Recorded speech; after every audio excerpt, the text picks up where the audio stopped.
Well, does that extend? I mean, obviously, what you're talking about is, the board members' obligations acting within the scope of their knowledge.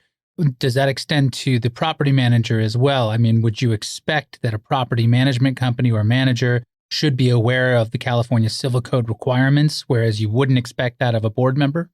I think depending on the sophistication of the board, I think they're all different. You have to keep in mind that in California, there's no requirement that a board member be trained.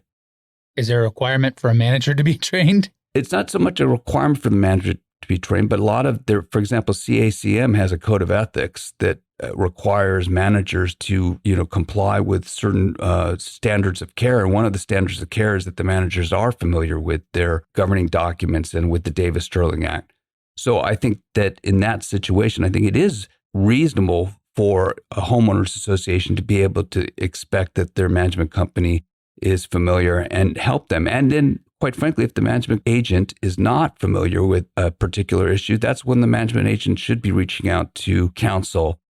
And or same thing with the directors too. If the directors feel that they can't get this information from the management agent, then they should be seeking the legal advice under that circumstance. So in order to kind of make sure that the manager has some sort of a fiduciary obligation, it may behoove the board of directors to hire managers that do participate in professional organizations, yeah?